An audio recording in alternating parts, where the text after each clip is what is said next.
Assalamualaikum warahmatullahi wabarakatuh. Pada kesempatan ini, kami akan mempresentasikan mengenai periodisasi sastra Indonesia angkatan 50.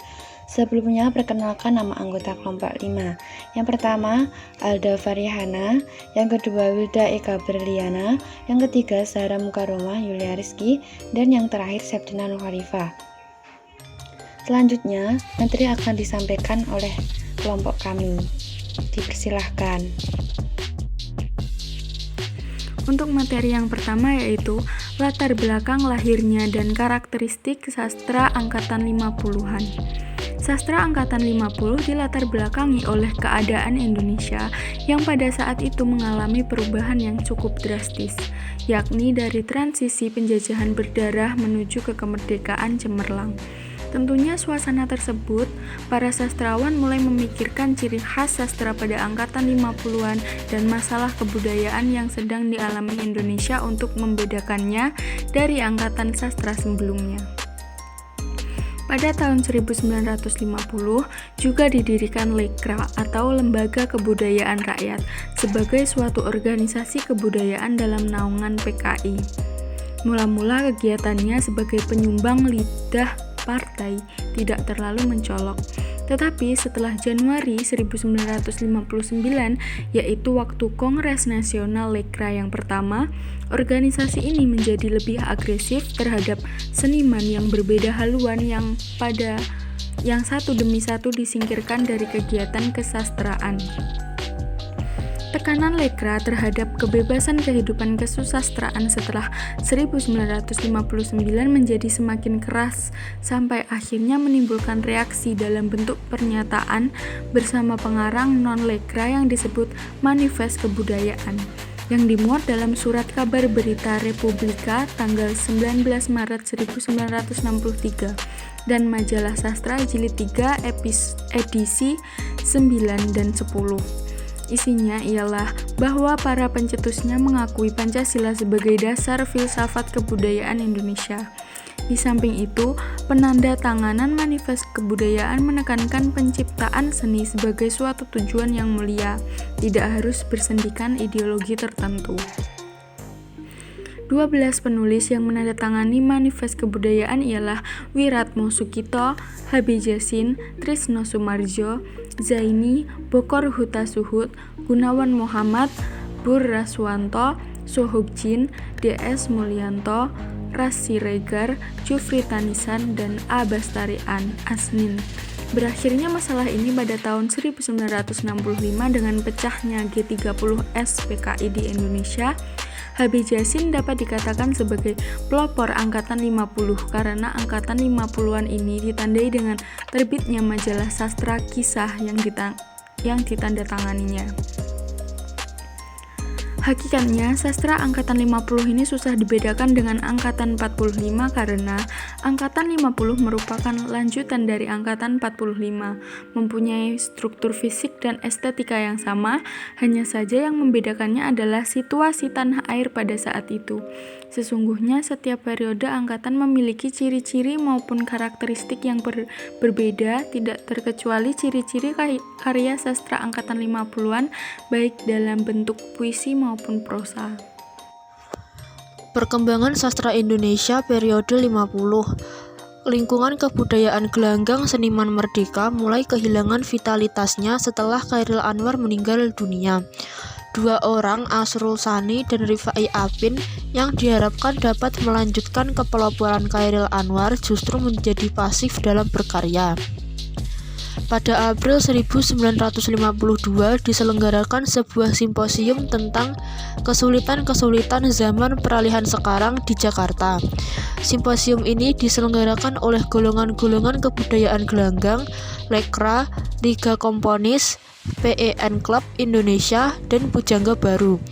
Beberapa di antara pembicaranya adalah Sultan Takdir Ali Sabana, M. Said, Mr. Safruddin, Profesor Dr. Slamet Imam Santoso, dan lainnya.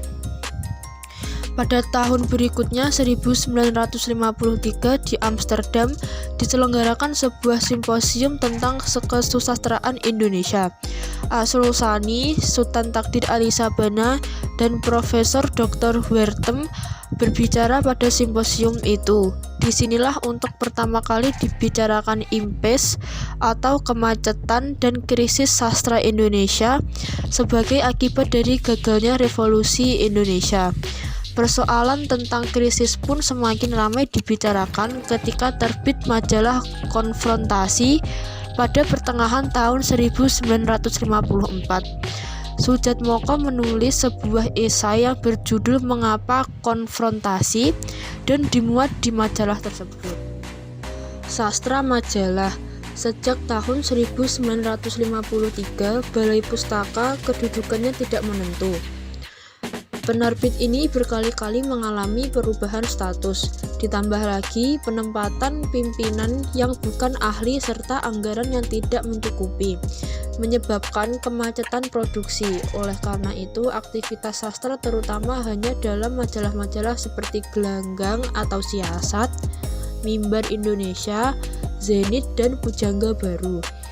Para pengarang setelah angkatan 45 menghadapi kenyataan-kenyataan yang tidak menguntungkan kehadirannya. Meskipun mendapat tempat di halaman-halaman majalah, ruang kreativitas mereka tetap terbatas, terutama untuk mencari identifikasi diri dan kawan-kawannya. Hal itu disebabkan oleh redaksi majalah-majalah pada saat itu dipimpin oleh para pengarang angkatan 45. Majalah kisah yang eksis pada tahun 1953 hingga 1956 memiliki peranan cukup besar karena banyak pengarang yang muncul dalam periode ini mengumumkan tulisan-tulisannya yang berawal dalam majalah ini. Selain itu, terdapat majalah mahasiswa Kompas yang setelah dipimpin oleh Noto Susanto sangat banyak memberikan perhatian kepada persoalan-persoalan dan karya-karya sastra. Pengarang dan karya Indonesia periode 50.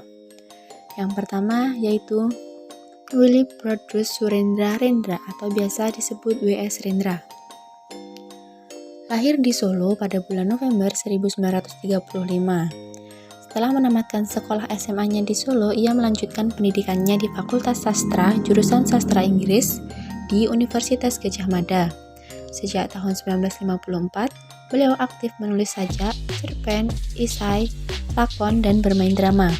Rendra adalah penyair terbesar periode 1950-an.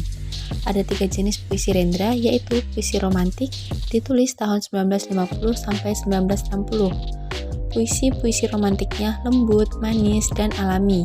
Dikumpulkan dalam 4 kumpulan saja, 1961, Balada Orang-orang Tercinta, 1957. Ramdan KH, atau biasa disebut Karta Hadimaja, penyair penting dalam periode 1950-an karena telah membawa puisi-puisi romantik ke Indonesia.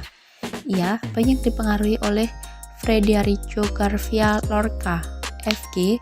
Kumpulan puisinya yang berjudul Priangan Seri Jelita berisi kedukaan penyair akibat kehancuran daerah Priangan yang indah karena pemberontakan. Di samping puisi, ia banyak menulis novel dan biografi orang-orang terkenal, antara lain Kuantar ke Gerbang, biografi Ibu Inggit Garnasih, istri kedua Bung Karno.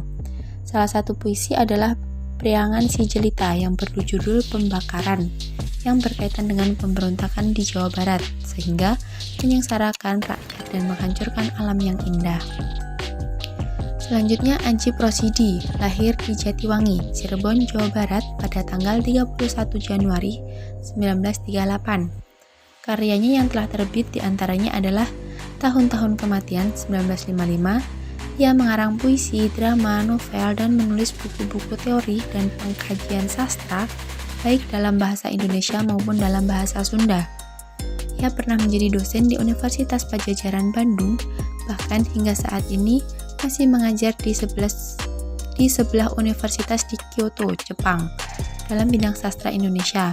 Salah satu puisinya adalah Memandang Kehidupan, yang diambil dari salah satu kumpulan puisinya yang berjudul Ular dan Kabut. Buku kumpulan puisi yang lain yang ditulis oleh Adjie Prosidi adalah Sajak-Sajak Anak Matahari, 1979. Subagiono Sastrowardoyo, oleh Profesor Dr. Theo, kritikus sastra Indonesia kebangsaan Belanda. Subagio Sastrowardoyo dinyatakan sebagai salah seorang penyair dari Jawa Tengah. Yang penting di samping Rendra dan Suparjo Djoko Damono, ia juga seorang pengarang cerita pendek. Kumpulan puisinya berjudul Simfoni 1957. Nama pengarang periode 50 selanjutnya adalah A.A. Nafis. Ali Akbar Nafis dilahirkan di Padang Panjang 17 November 1924. Tahun 1950 mulai mengikuti perkembangan kesusastraan secara aktif mengarang cerita pendek dan sandiwara radio. Cerita-ceritanya dimuat dalam Mimbar Indonesia, Siasat, Kisah, Sastra, dan lain-lain. Contoh karya-karya A.A. Nafis adalah Robohnya Surau Kami 1956, Biang Lala 1963, dan Hujan Panas 1963. Pengarang selanjutnya adalah Sitor Sitomorang. Yang pertama karyanya berjudul Dalam Sajak 1950, yang kedua Dalam Mutiara Kumpulan Tiga Mutiara 1956, yang ketiga Pertemuan dan Salju di Paris 1956, yang keempat Surat Kertas Hijau Kumpulan Sajak 1953, dan yang kelima Wajah Tak Bernama Kumpulan Sajak 1955. Selanjutnya, Pramudia Anantatur. Karya-karyanya adalah yang pertama, berjudul Bukan Pasar Malam 1951, yang kedua, Keluarga Gerilya 1951, yang ketiga, Mereka yang Dilumpuhkan 1951, yang keempat, Perburuan 1950, dan yang kelima, Cerita dari Blora 1952. Selanjutnya, pengarang bernama Toha Mochtar. Karyanya yang pertama berjudul Pulang pada tahun 1958 yang mendapat hadiah sastra Badan Musyawarah Kebudayaan Nasional pada tahun 1960. Yang kedua, Daerah Tak Bertuan 1963 yang meraih hadiah sastra Yamin pada tahun 1964. Selanjutnya, Mochtar Lubis. Karya-karyanya adalah yang pertama, Tidak Ada Esok 1951, yang kedua Si Jamal dan cerita-cerita lain pada tahun 1950, yang ketiga Perempuan 1956, yang keempat Harimau 1975, yang kelima Jalan Tak Ada Ujung 1952, 1968, dan yang keenam Musim Gugur Cerpen 1953. Selanjutnya yang terakhir Bokor Huta Suhud. Karya-karyanya yang pertama adalah berjudul Datang Malam 1963, yang kedua Penakluk Ujung Dunia 1964, dan yang ketiga Tanah Kesajangan 1965. Cukup sekian yang kami sampaikan, bila ada kurang dan lebihnya mohon dimaafkan. Wassalamualaikum warahmatullahi wabarakatuh.